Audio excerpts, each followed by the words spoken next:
Broadcasting sports has been my life for over 15 years. In this industry, you either have the talent or you don't. Or you are an ex-NBA player, or maybe you knew someone that could get you in the door. I have none of those experiences. But what I do have is the analytical and coaching experience, and the love for a game that will always be fair to you if you don't cut corners for success. Now I get to broadcast my way, my own boss. And for a Hall of Famer like myself, coming straight out of Chicago, this is the only way it has to be.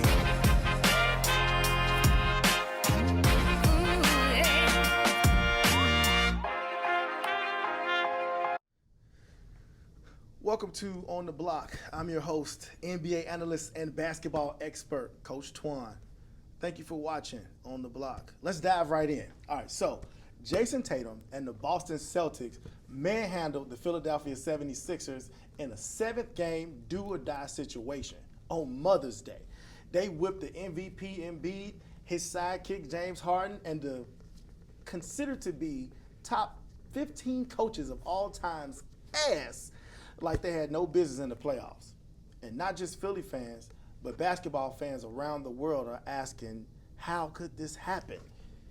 Now, if you want to go by the numbers, Coach Rivers has the worst record for Game 7 losses in NBA history, a whopping 6 wins to 10 losses. As an organization, they have not made it past the second round of the playoffs since my boy Allen Iverson back in 2001. Now, back in 2021, they took a Game 7 exit to a very hungry and talented Atlanta team led by Trae Young. And let's not forget the Game 7 back in 2019 when the Raptors went in there and destroyed them and Kawhi Leonard sent them home with that baseline jumper. My God.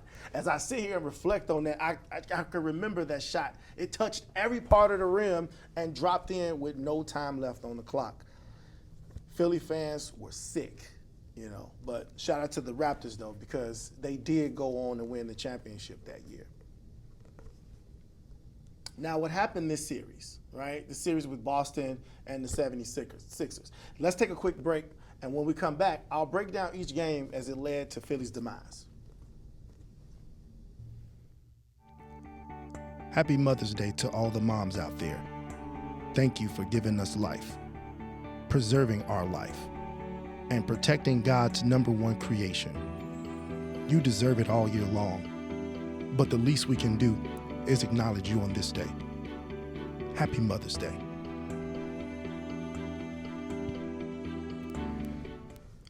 All right, welcome back. All right, so game 1 of this series, it kicked off in Boston, right? The 76ers had the 3rd seed. Boston was seeded 2nd, right behind the Milwaukee Bucks, who took a devastating loss, by the way, and an early exit out of the playoffs. But in any event, the Celtics were the favorite coming into this series and playing without the soon-to-be-named MVP of the league.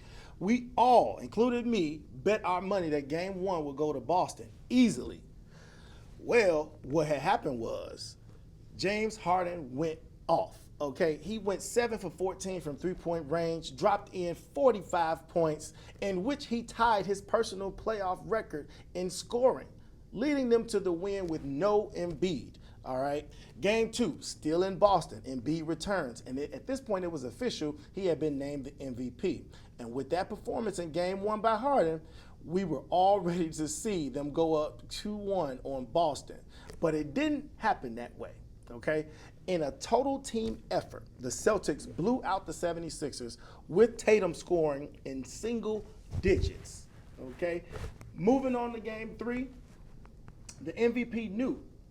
He knew that he had to play just like that in this game, and that's what he did, okay?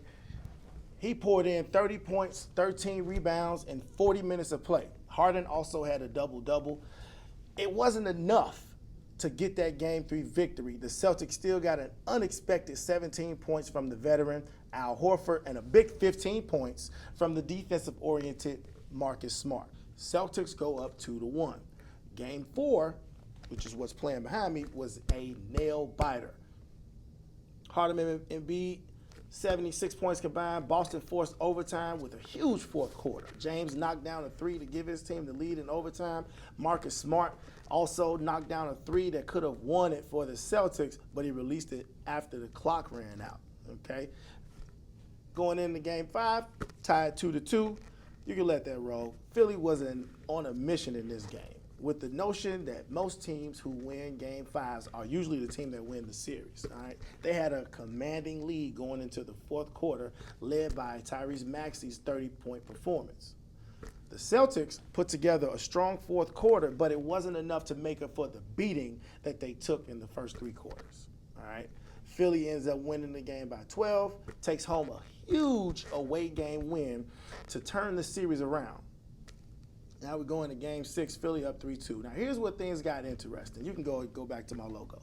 At this point, other teams like Denver would take care of their own business, right? Dropping Phoenix out in six game. The Heat handled the Knicks in 6.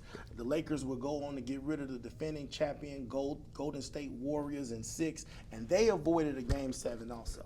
The Celtics knew they had their work cut out for them. But in a back-and-forth game that seemed like it would go down to the wire, game 6 would go to the team that wanted it more in the fourth quarter. And that's exactly how it happened.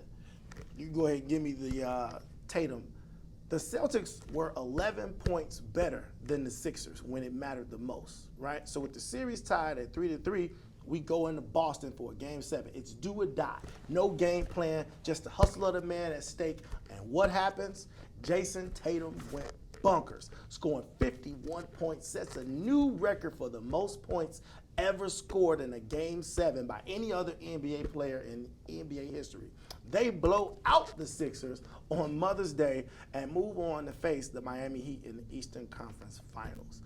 I don't know about you guys, but if I was a player and the media was asking me, did these guys win the series or did you just blow it? You know, that same kind of question that was asked of Russell Westbrook, and he was just like, huh, what? I don't understand that.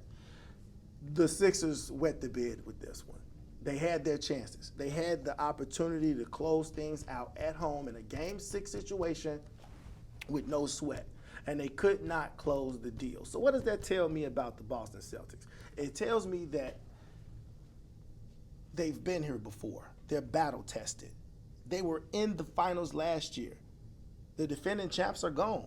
They feel like they should be the last man standing. And to no avail, I feel like they're on their way to it. At some point, I felt as though they were about to let the Sixers run away with this thing, just to be honest with you. It kind of swayed for me. But that fourth quarter performance in game 6, and then they went right into game 7, steam blowing, just with the same energy that they had previously, I knew it was a wrap. I told everybody I knew. I said, you know what? They get ready to blow these boys out. Put your money on Boston. Bet big, because they not going home. They've proven that they're the veteran. They have the veteran mentality. They're battle tested, and they're ready to win a championship. So with that said, congratulations to the Boston Celtics for moving on.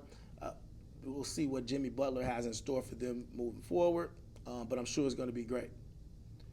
Thank you for joining me on the Block. We'll see you next time.